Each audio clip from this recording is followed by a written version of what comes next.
Hi friends, welcome to SSOMNS academy. Previous క్లాస్లో మనం రెక్టాంగిల్కి సంబంధించి క్షేత్రమితిలో భాగంగా రెక్టాంగిల్కి సంబంధించిన కొన్ని ఫార్ములా చూసినాం, కొన్ని ప్రాపర్టీస్ చూసినాం ఫ్రెండ్స్. ఈ క్లాస్లో మనం దానికి సంబంధించిన కొన్ని ప్రాబ్లమ్స్ చూద్దాం. ఓకే, వీడియోని చివరి వరకు చూడండి, నచ్చితే లైక్ చేయండి, సబ్స్క్రైబ్ చేయండి friends. Okay, thank you. So first problem చూద్దాం. చూడండి, ఫస్ట్ ప్రాబ్లం, ఒక దీర్ఘ చతురస్ర కొలతలలో ఒకటి 3 సెంటీమీటర్లు, కర్ణం 5 సెంటీమీటర్లు అయిన రెండవ కొలత ఎంత? చూడండి, ఒక కొలత ఇచ్చిండు, కర్ణము ఇచ్చిండు, రెండవ కొలత కనుక్కోమన్నాడు. ఇక్కడ నేను ఆన్సర్ టైప్ రాసిన ఫ్రెండ్స్. చూడండి, ఆ ఆన్సర్ ఎలా వచ్చిందో మీరు కనుక్కోండి, ఒక నిమిషం కనుక్కోండి, ఆలోచించండి ఆన్సర్. నేను చెప్తే దాన్ని ఎక్స్ప్లెయిన్ చేస్తాను ఫ్రెండ్స్. ఓకే, చూడండి, ఇక్కడ √5² - 3² ఉంది. ఇది ఎలా వచ్చిందంటే, మీకు పైథాగరస్ థీరం తెలిసే కదండి. చూడండి, ఈ ట్రయాంగిల్ ఏబిడి ఉంది కదా, ఇది right angle triangle. So angle B దగ్గర ఎంత ఉందండి? 90 డిగ్రీస్ ఉంది. సో ఇక్కడ పైథాగరస్ సిద్ధాంతం ప్రకారం ఏమవుతుందండి? కర్ణము స్క్వేర్ ఈజ్ ఈక్వల్ భుజము స్క్వేర్ ప్లస్ భుజము స్క్వేర్ అవుతుంది. ఓకే, ఆల్రెడీ ఇంతకుముందు మనం డయాగ్నల్ ఫార్ములా రాసినాం కానీ కర్ణం అంటే diagonal. So diagonal square is equal length square plus breadth square. అంటే భుజము లెంత్ ఒక భుజం ఉంది, భుజం ఇంకొక భుజం ఉంది, బ్రెడ్త్ ఉంది. సో ఇక్కడ మనం ఏం కనుక్కోవాలి? ఒక భుజం ఇచ్చిండండి, ఒక భుజం ఇచ్చిండు కదా, ఇక్కడ ఒక భుజం ఇచ్చిండు కదా, ఇంకో భుజం కనుక్కోవాలండి. చూడండి, ఇంకో భుజం ఎలా కనుక్కుంటున్నాం అంటే, ఈ బ్రెడ్త్ ఇచ్చింది అనుకుందాం, ఇక్కడ బ్రెడ్త్ 3 సెంటీమీటర్లు ఇచ్చింది అనుకుందాం. సో ఇక్కడ మనం ఎల్ ఫైండ్ చేయాలి. దీని నుంచి నేను ఇక్కడ ఏం రాస్తున్నా అంటే L² ఈజ్ ఈక్వల్, ఇక్కడ డయాగ్నల్ స్క్వేర్ ఉంది కదా ఆల్రెడీ. సో బ్రెడ్త్ స్క్వేర్ని ఇక్కడ నేను పంపించేసిన, ఇటు సైడ్ పంపిస్తే ఏమవుతుందండి? -b² అవుతుంది.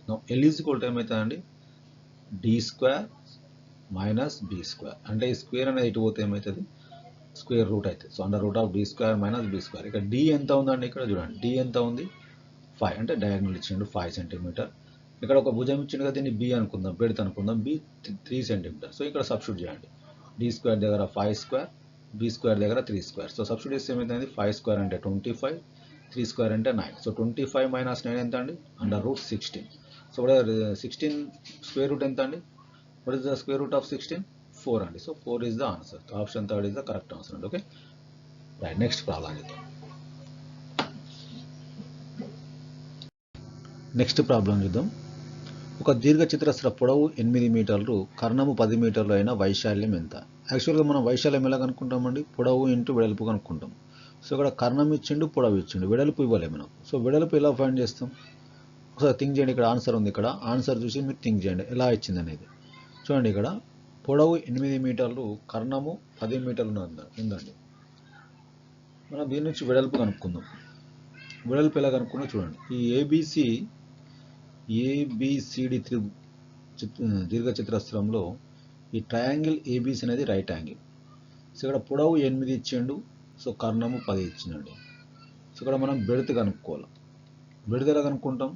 పైథాగరస్ సిద్ధాంతంతో d² is equal L² plus b². Okay, కర్ణము స్క్వేర్ ఈజ్ ఈక్వల్ భుజము స్క్వేర్ ప్లస్ భుజము స్క్వేర్. ఇక్కడ ఏం లేదు, మనకు బ్రెడ్త్ లేదు. సో బ్రెడ్త్ లేదు కాబట్టి b² is equal d² - L². So d² means 10², L² means here 8². So 10 10s are 100, 8 8s are 64. So ఇక్కడ చూడండి, 10 10s are 100, 8 8s are 64. ఇది బ్రెడ్త్, ఇది బ్రెడ్త్ అండి. సో b ఈజ్ ఈక్వల్ ఏమవుతుంది? b ఈజ్ ఈక్వల్ స్క్వేర్ అడిగితే ఏమవుతుంది? √100 - 64 అవుతుంది. b is equal 36. So b is equal √36 means b is equal 6 అవుతుంది అండి.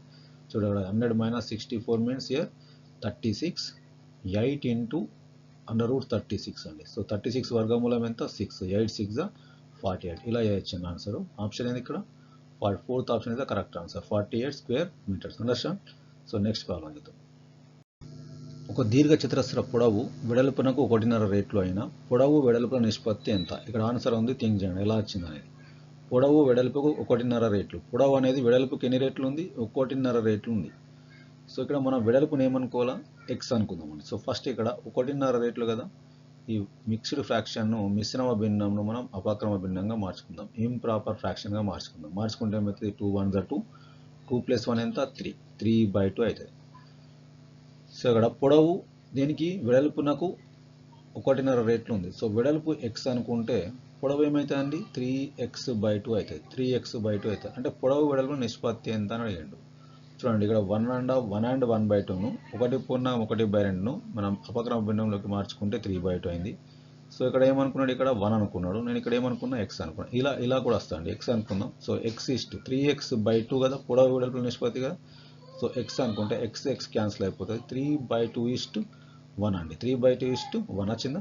దీన్ని క్రాస్ మల్టిప్లై చేస్తే ఏమవుతుంది 3:2 అవుతుంది. సో ఆన్సర్ ఏమవుతుంది 3:2. So third option is the correct answer. Okay, right. So next problem. ఒక దీర్ఘ చతురస్ర పొడవు రెండింతలు వెడల్పు సగం అయిన వైశాల్యంలో మార్పు ఎంత? పొడవు అనేది రెండింతలు 2 times, పొడవు అనేది 2 times అండి. వెడల్పు అనేది హాఫ్ అయితే వైశాల్యంలో మార్పు ఎంత అన్నాడు. యాక్చువల్గా చూడండి ఇక్కడ ఆన్సర్ ఉంది, మీరు థింక్ చేయండి, మీకు వస్తే ఓకే. చూడండి ఎక్స్ప్లెయిన్ చేస్తే చూడండి. యాక్చువల్గా వైశాల్యం ఫార్ములా ఏంటండి L/B. ఒరిజినల్ ఏరియా ఏంది L/B. ఓకే, చూడండి L/B ఇక్కడ రాసేసిన. ఇక్కడ మన ప్రాబ్లంలో ఏమి ఇచ్చిండు, పొడవు రెండింతలు ఉంది. పొడవు ఎంత ఉన్నదంటే రెండింతలు. ఫస్ట్ ఏమైతే L ఉంటుంది కదా, ఇక్కడ B ఉంటుంది.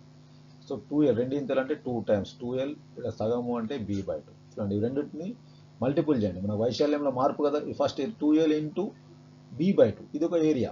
సో మన పెరిగిన మా దీర్ఘచతురస్ర ఏరియా ఎంత అంటే 2L into B/2 minus LB. ఇక్కడ 2L ఇంటూ B/2 కదా, చూడండి ఇక్కడ సింప్లిఫై చేస్తున్నా. 2L ఇంటూ B/2 L/B కదా, minus L into B. So ఇక్కడ 2 క్యాన్సిల్ అయిపోయిందండి. LB మైనస్ LB ఎంత 0. సో 0 ఉన్నప్పుడు ఏంటంటే ఇక్కడ మార్పు అనేది ఉండదు. సో ఆన్సర్ ఏమవుతుందండి, ఇక్కడ మార్పు అనేది ఉండదు. Third option is the correct answer. Okay, right. Next problem. ఒక దీర్ఘచతురస్ర వెడల్పు పొడవులో 3/4 ఉంటుంది. వైశాల్యం 432 చదరపు మీటర్లు అయినా దాని పొడవు ఎంత అని అడుగుతున్నాడు. పొడవు కనుక్కోవాలండి. ఇక్కడ వైశాల్యం ఇచ్చిండు, పొడవు వెడల్పులో ఒక చిన్న క్లూ ఇచ్చిండండి. వైశాల్యం ఇచ్చిండు, పొడవు వెడల్పు చిన్న క్లూ ఇచ్చిండు. పొడవు ఎంత కనుక్కోవాలి. ఇక్కడ ఆల్రెడీ నేను చేసిన చూడండి ప్రాబ్లం. ఇక్కడ ఆల్రెడీ ఆన్సర్ ఉంది. ఎలా వచ్చిందో మీరు థింక్ చేయండి. నేను ఇప్పుడు దాన్ని ఎక్స్ప్లెయిన్ చేస్తాను చూడండి. ఇప్పుడు ఎలా వచ్చిందండి ఎక్స్ప్లెయిన్ చేస్తా చూడండి. చూడండి వెడల్పు అనేది పొడవులో 3/4 ఉంటుందండి. వెడల్పు అనేది పొడవులో 3/4 ఉంటుంది. అంటే పొడవు మనం ఏమనుకుందాం ఎక్స్ అనుకుందాం. ఓకే, వెడల్పు ఏమవుతుందండి పొడవులో 3/4 ఎక్స్, 3/4 పార్ట్ ఉంటుంది. అంటే ఎక్స్లో 3/4 పార్ట్ ఉంటుంది. ఓకే, సో ఇక్కడ వైశాల్యం ఇచ్చింది కదా, వైశాల్యం ఫార్ములా ఏంది L/B. So X into 3/4x is equal to 432 చదరపు మీటర్. చూడండి ఇక్కడ ఎక్స్ ఇంటూ ఎక్స్ ఏమవుతుంది, x² అవుతుంది ఈజ్ ఈక్వల్ 432 ఇంటూ 4/3 అవుతుంది. సో 3/4 ఇటు పంపిస్తే ఏమవుతుంది రెసిప్రోకల్ 4/3 అవుతుంది. దీన్ని క్యాన్సిల్ చేసేయండి. 3 1s 3 3 4s 12 3 4s 12 అండి. నా ఎక్స్ ఈజ్ ఈక్వల్ ఏమవుతుంది అండి, ఈ స్క్వేర్ రూట్ అటు పోతే ఏమవుతుంది 144 ఇంటూ 4, 144 ఇంటూ 4 వచ్చింది అనేది. సో 144 యొక్క స్క్వేర్ రూట్ ఎంత 12. చూడండి ఇక్కడ రాస్తున్నాను. 144 యొక్క స్క్వేర్ రూట్ ఎంత 12, 4 యొక్క స్క్వేర్ రూట్ ఎంత 2, 12 2 ఎంత అండి 24. ఆన్సర్ వచ్చిందా 24. What is answer here? Second option is the correct answer. Okay, నచ్చితే లైక్ చేయండి, సబ్స్క్రైబ్ చేయండి, షేర్ చేయండి ఫ్రెండ్స్. Okay, thank you.